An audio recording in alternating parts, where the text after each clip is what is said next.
First and foremost, y'all, I'm going to say I have to get me a real camera because it never fails. When I'm making a video, someone calls my stinking phone and I inadvertently hit the wrong button and my recording stops. So now I'm starting all over. This is my supposed cold hardy pomegranate tree, and it is the Solovosky. And I'm going to need to redo my labels because you see that permanent marker is not so permanent.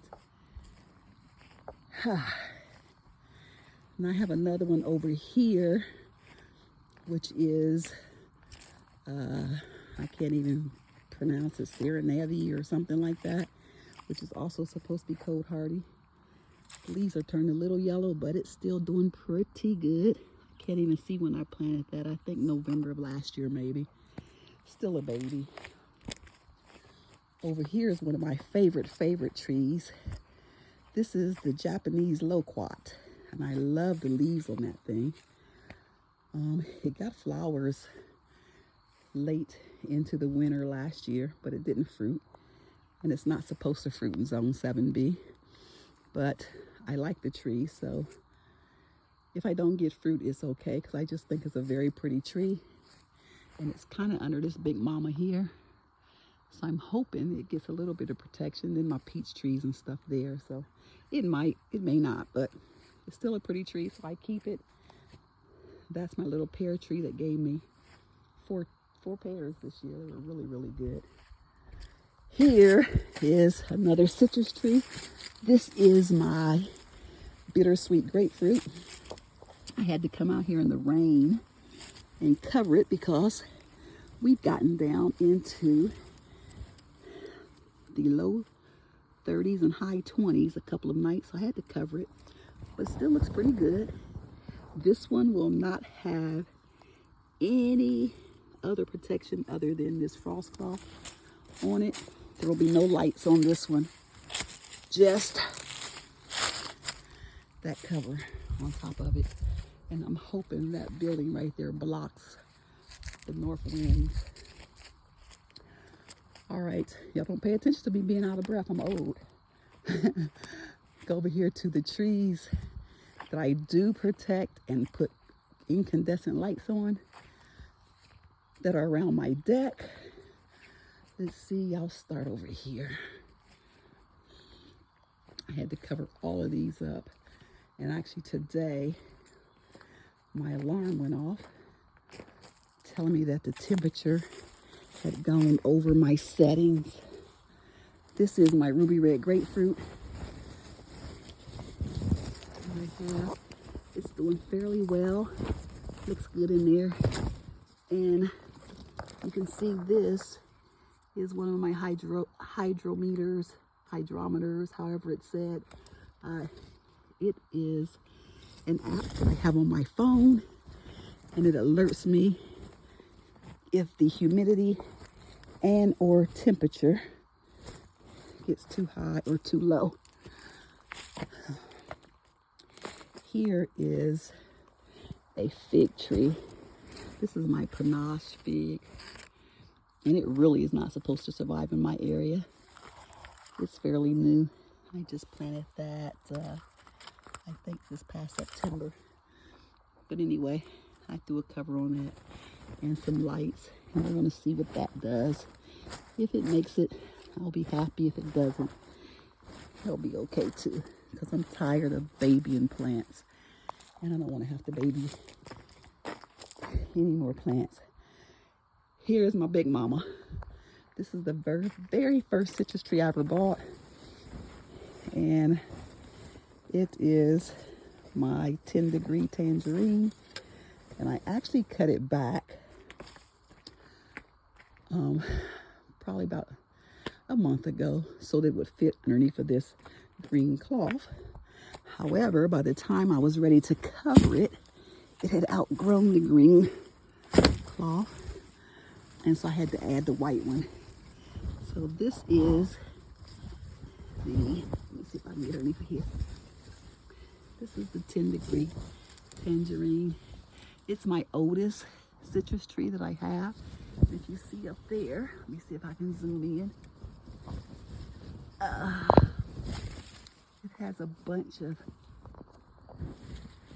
new growth coming on it still.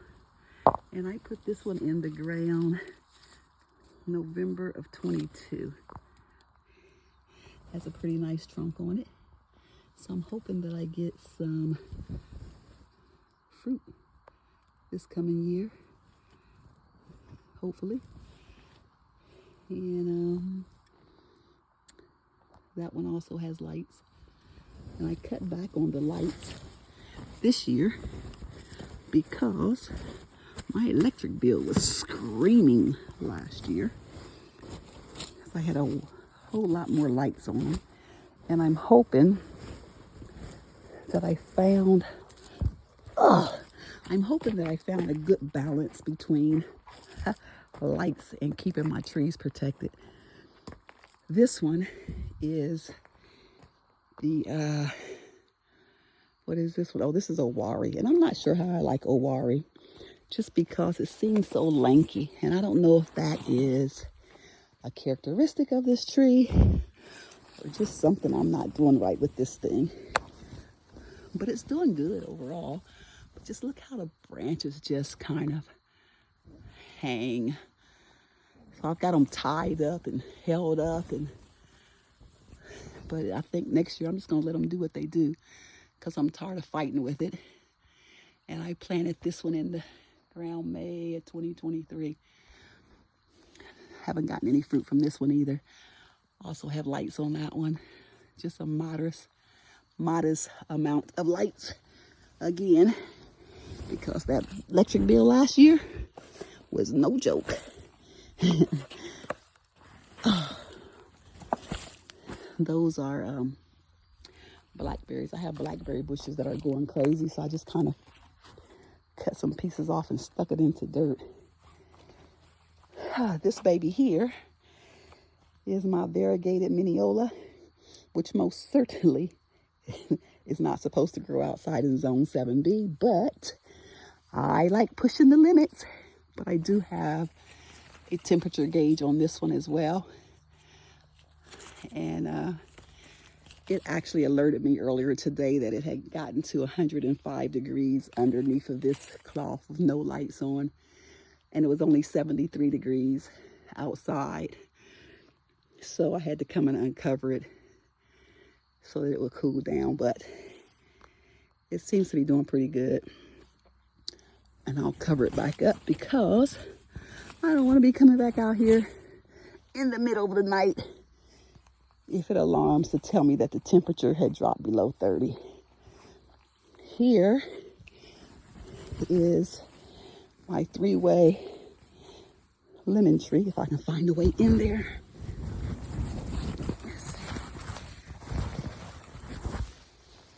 Here's my 3-way lemon. And they are starting to turn yellow finally. These are Ponderosa here. And there's 2 more back there. So it's doing pretty good. I think I put this in the ground. Yep, October of 23 is when this one went into the ground.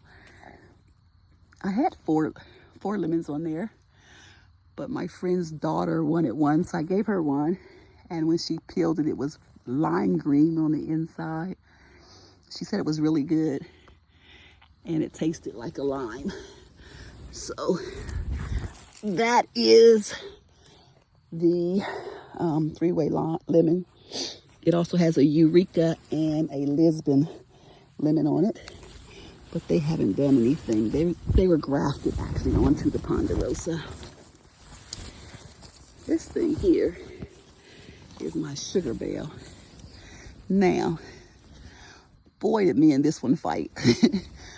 When I first planted it, it dropped all its leaves and it didn't do anything for a long time. So it's just now starting to really come back this summer. And that was planted August of 23. I didn't think it was going to make it. Between me trying to figure out the water that it needed and the fertilizer that it needed, it really tested me.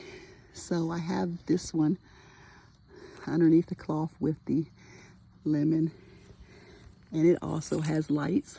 Not as many lights as it had last year, but I don't think it needed that many because the temperature was really high underneath of those cloths when I did have the lights on. Let's venture over here to this stinking thing. This is one of my pomegranates, wonderful pomegranates. The first pomegranate tree I bought, actually I bought 2 of them. I misread. It said it was hardy down to zone 7, but I missed the with protection part. So this is the smaller of the 2 that I put out here. I actually had this one in the house last winter. So this is the first year it's in the ground. And so I'm covering it and putting lights on it. The other one I bought out here last year, and I put it in this greenhouse, and it did really, really well. It's much bigger than this one. This year I had to put more plastic on it because it has some holes in the greenhouse at the top, and so I had to cover it. Let's see. So here is the big mama, and I'm thinking next year that I'm going to take this greenhouse off of it because it's getting really too big. Let me come in here. And this one, I also have a monitor on it. Here are pieces of that 10-degree tangerine that I just stuck in some dirt when I trimmed the other one back. And it seems to be doing pretty good. This piece here came off of my kumquat. It is the rootstock from my kumquat. So I cut that off and just stuck it in some dirt. And hopefully it'll be okay. These are my emergency lights I have in case anything needs more lights this winter. I have them laying there on the ready. So that is another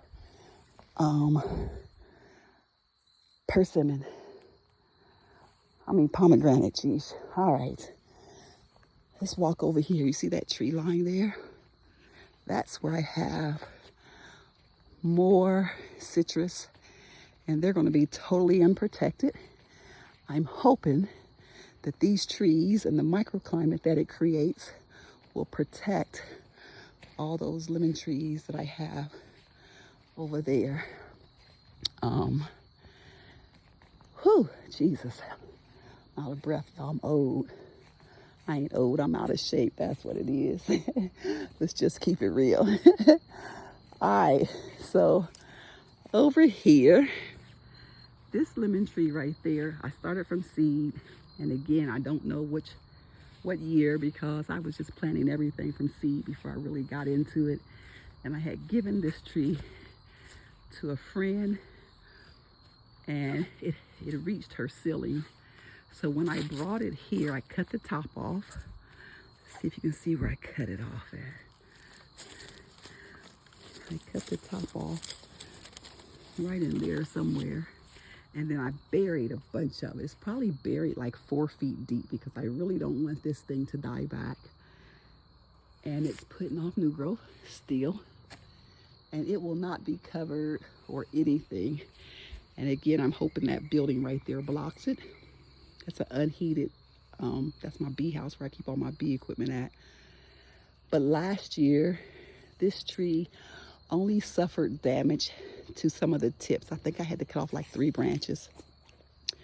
So I'm hoping since it's been out here for at least one winter, that it will do better for me.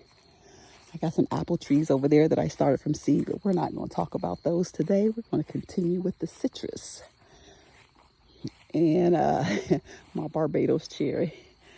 I'm almost 100% sure I'm going to lose this thing this year because it really, really, really does not survive in my zone. But I put this bucket behind it, hoping that it will do okay. But if it's not, it's okay because it only cost me $10. So I'm okay if I lose that.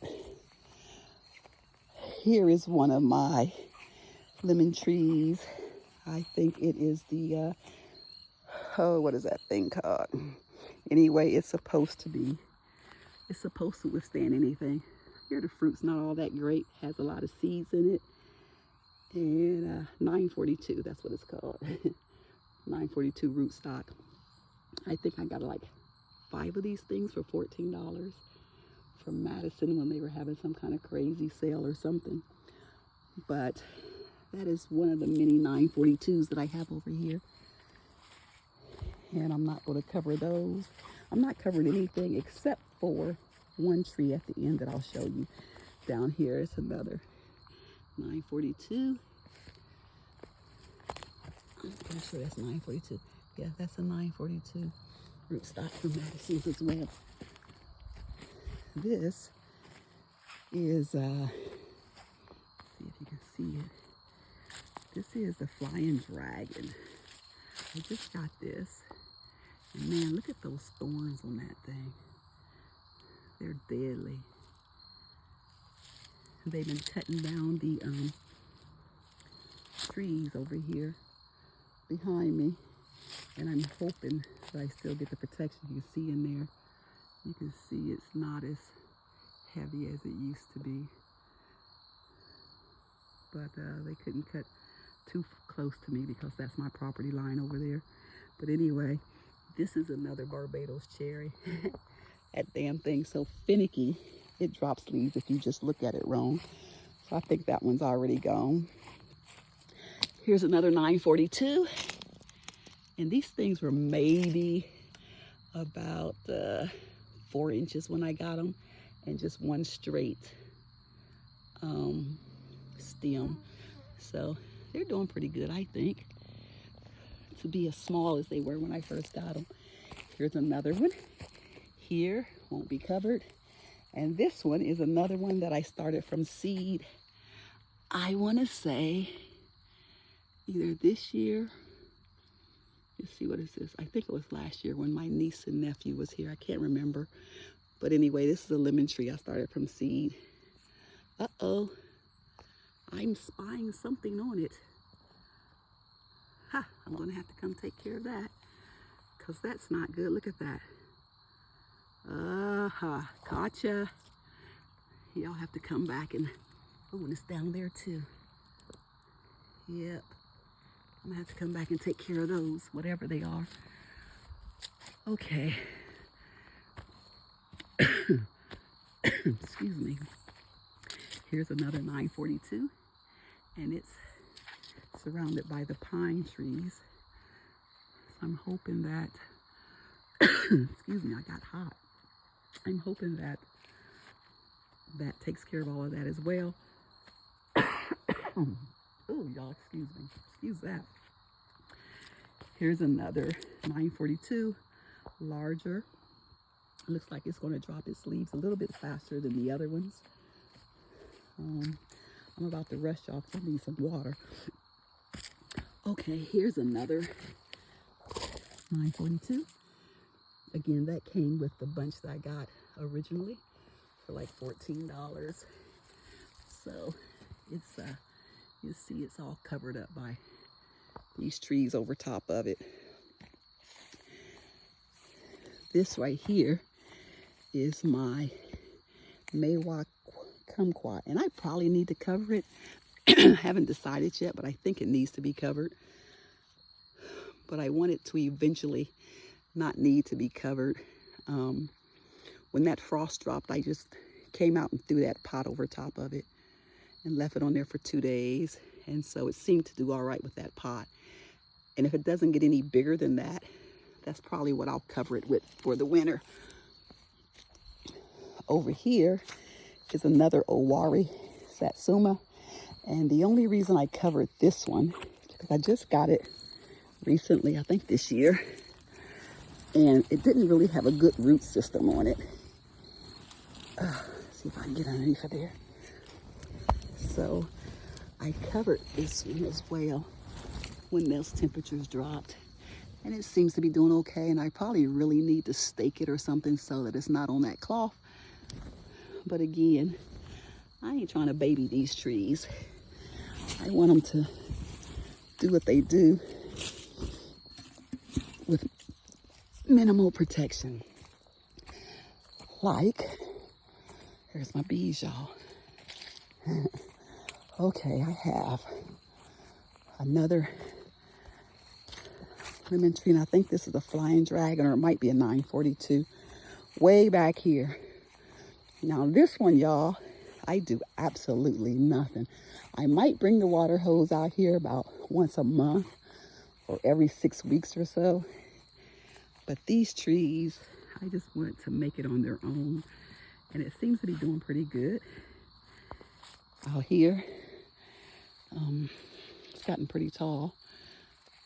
So I know it's over 4 feet because I'm 5'11".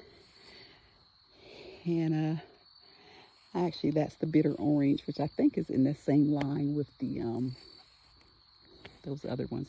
Look at those thorns on that one. I need a bunch of these at my property line to keep the deer away, because since they have started cutting all those trees down, the deer have started coming in my yard. Oh, let me show you what one baby did. And I saw it. I said, oh, it's so cute. And I didn't bother it. Usually I use my BB gun and shoot them away to scare them.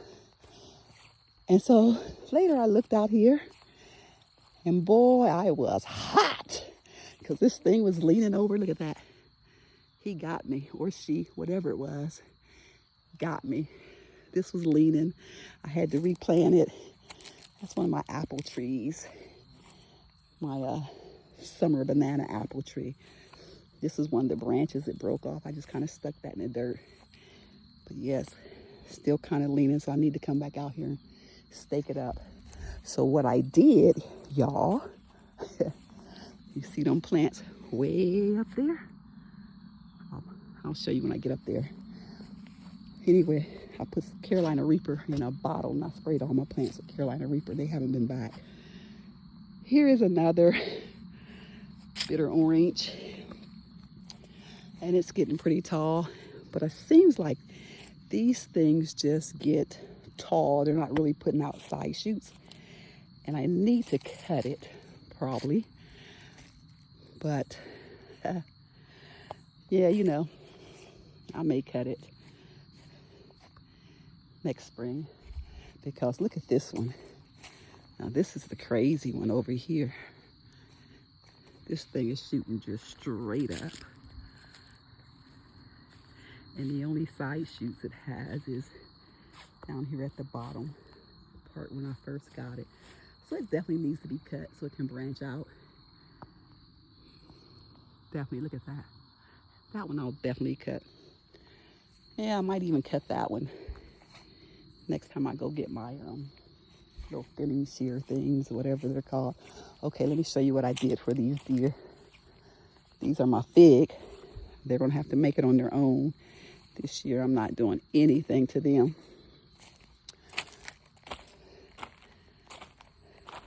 Still got a lone watermelon laying there. But these are my Carolina Reapers. And one of them, that one, is about 9 years old. I usually put it in the ground, but I didn't this year because it gave me too many peppers that I can't get rid of, like those right there. Nobody wants them. They're too hot. And I don't eat them. Look at that. That's why it's coming in the shed this year, not in my house, because I brought one of those suckers in my house last year. Freaked me out. Anyway, y'all, I think that is it for the citrus update. And as always, thanks for watching this old lady do her do around this yard. Now I got to go back and make sure all my trees are covered up. Thanks for watching. Thanks for subscribing and all that other good stuff. I'm out.